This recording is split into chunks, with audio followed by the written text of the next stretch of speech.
Salt Lake sector 5, নতুন IT office. আমি night shift করি। অফিস 14 তলায়। বিল্ডিংয়ে 4টে লিফট, 1, 2, 4 সবসময় চলে, কিন্তু 3 নম্বর লিফটটা বন্ধ, গায়ে কাগজ সাটা, আউট অফ সার্ভিস। সিকিউরিটি কাকু বলেছিল, বাবু রাত 2টোর পর 3 নম্বর লিফটের সামনে দাঁড়াবেন না, আর যদি নিজে থেকে খোলে উঠবেন না। আমি হেসেছিলাম। সফটওয়্যার ইঞ্জিনিয়ার ভূতে বিশ্বাস করি নাকি। সেদিন রাত 2:17, ওভারনাইট করে নামছি। 1 আর 2 নম্বর লিফট বিজি দেখাচ্ছে, 4 নম্বর মেনটেন্যান্সে দাঁড়িয়ে আছে। হঠাৎ 3 নম্বর লিফটের দরজা খুলে গেল।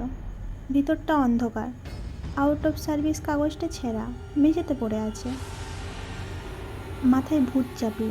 ধুর, কাকু বানিয়ে বলেছে। আমি ভিতরে ঢুকে পড়লাম। দরজা বন্ধ হলো। কোনো বোতাম নেই, শুধু একটা আয়না, আর গ্রাউন্ড ফ্লোরে বোতাম ঝুলছে। লিফট নামতে শুরু করলো।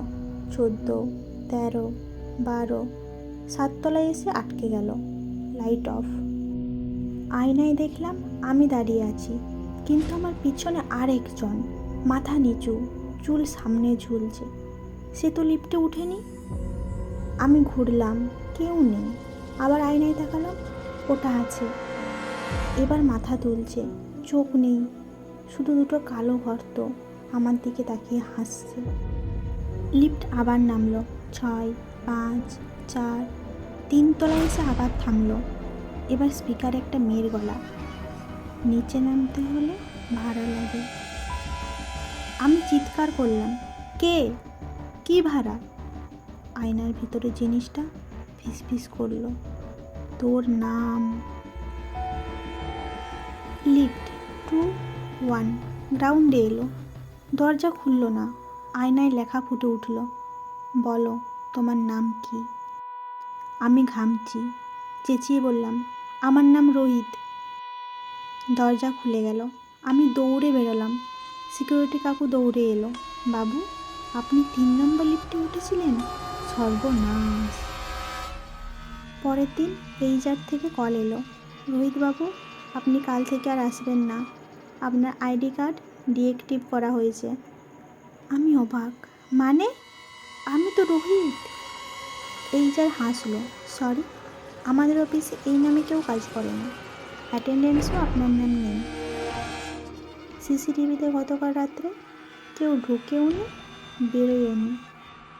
আমি ফোন কেটে আয়নার সামনে গেলাম, আমার অফিসের আইডি কার্ডটা হাতে নিলাম। নামের জায়গা ফাঁকা, ছবিটা আমার, কিন্তু নাম নেই। নাম হারানোর 1 সপ্তাহ পর। আমি রোহিত না, আমার কোনো নাম নেই এখন। আধার কার্ডে নামের জায়গায় ফাঁকা। মা ফোন ধরে বলে, রং নাম্বার। বন্ধুরা চিনতে পারছে না, যেন আমি কোনো দিন ছিলামই না। পাগল হয়ে যাচ্ছিলাম। শেষ চেষ্টা। রাত 2:10 আবার ওই আইটি অফিসের সামনে গেলাম।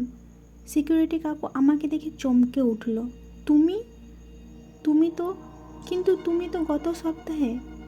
কাকু কথা শেষ করলো না। আমি বললাম, কাকু আমার নাম ফেরত চাই, কি করতে হবে বলুন। কাকু ফিসফিস করে বলল, 3 নম্বর লিফট শুধু নেয় না বাবু, দেয়ও, কিন্তু বদলে কিছু দিতে হয়, ওর পেট ভরাতে হয়, নতুন নাম দিতে হয় ওকে। 2:17 AM। 3 নম্বর লিফটের দরজা খুলল। আমি ঢুকলাম।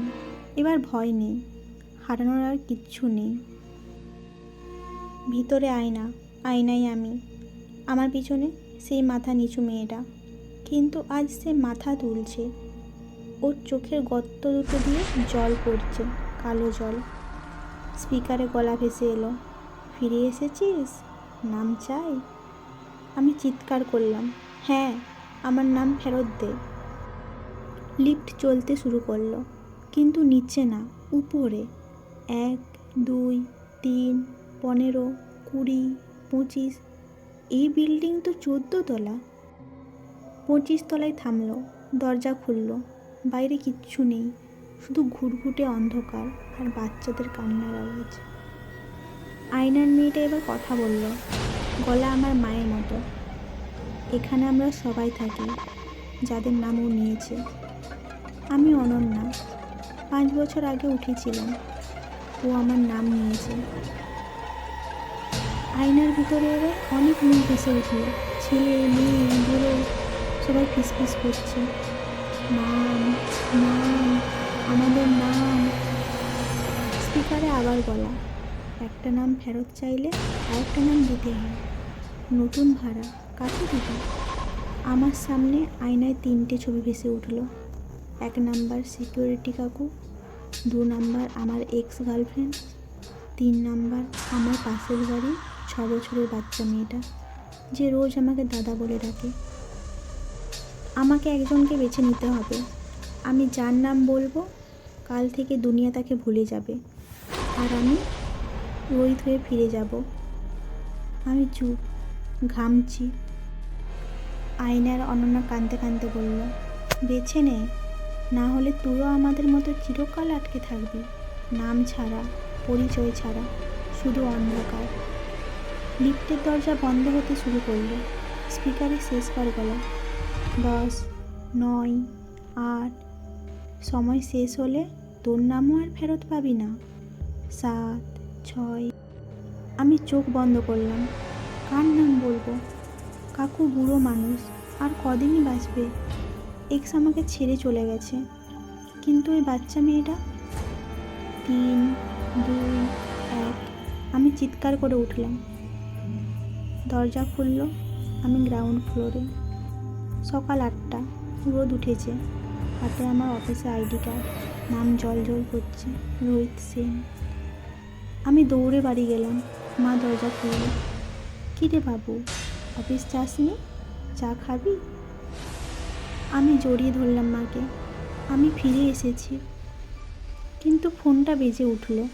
পাশের বাড়ি কাকিমা কাঁদছে, দাদা, আমার মেয়েটা মিমি সকাল থেকে কথা বলছে না। ডাক্তার বলেছে হঠাৎ মেমোরি লস। নিজের নামটাও বলতে পারছে না।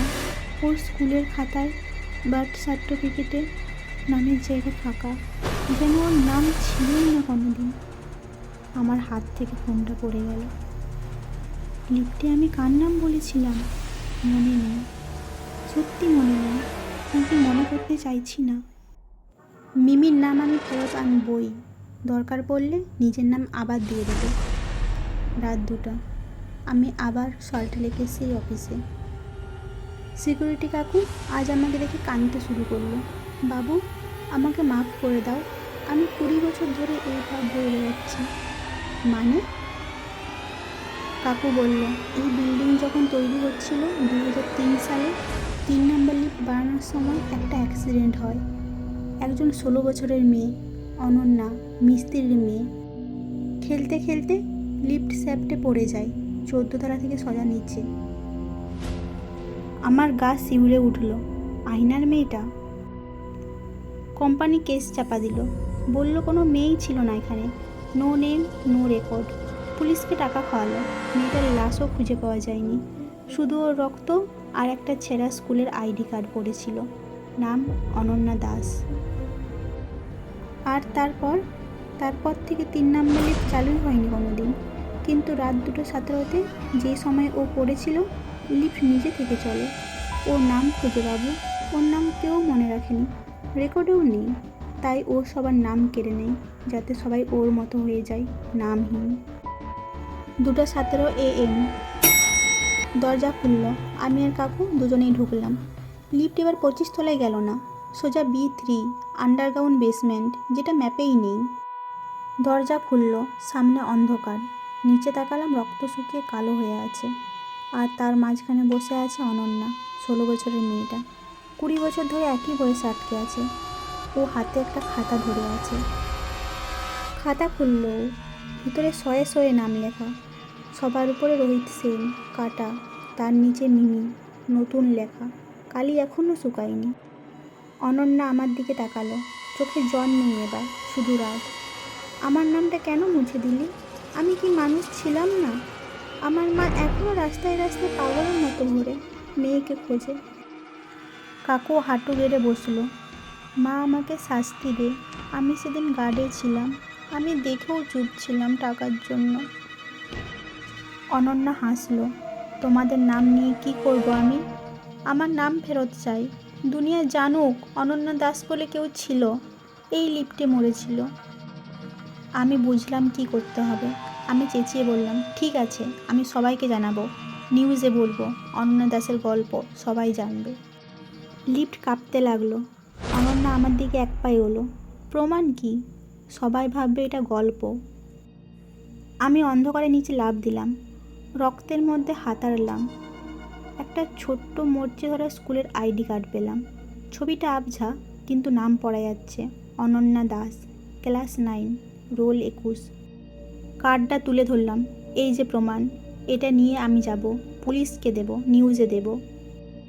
হঠাৎ লিফটের আয়না, দেওয়াল, ছাদ সব ভাঙতে শুরু করলো। অনন্যার শরীর থেকে আলো বেরোচ্ছে, ও কাঁদছে হাসছে একসাথে। 20 বছর পর কেউ আমার নাম বলল। একটা বিকট শব্দ, আমি জ্ঞান হারালাম। সকালবেলা আমি হাসপাতালে, পাশে মিমি। ও দৌড়ে এসে বলল, দাদা, আমার সব মনে পড়ে গেছে, আমি মিমি। টিভি চলছে, ব্রেকিং নিউজ, সল্টলেক সেক্টর 5-এর আইটি বিল্ডিংয়ের বেসমেন্ট থেকে 20 বছর আগে কঙ্কাল উদ্ধার, স্কুল আইডি থেকে পরিচয় শনাক্ত, অনন্যা দাস, কোম্পানির বিরুদ্ধে এফআইআর। সিকিউরিটি কাকু নিজে পুলিশে সারেন্ডার করেছে। আর 3 নাম্বার লিফট, সেটা এখন চলে, 1 থেকে 14 তলা। আয়না নেই, শুধু একটা ছোট প্লেট লাগানো, in memory of Ananya Das, 1987 থেকে 2003। যার নাম কেউ মনে রাখেনি, তাকে আমরা ভুলব না। কিন্তু একটা কথা, কাল রাতে লিফটে উঠেছিলাম 14 তলায় যাবো বলে। 3 তলায় লিফটটা 1 সেকেন্ডের জন্য থামলো। স্পিকারে একটা খুব আস্তে গলা ভেসে এলো, থ্যাংক ইউ দাদা। তখন আমি লিফটে একা ছিলাম।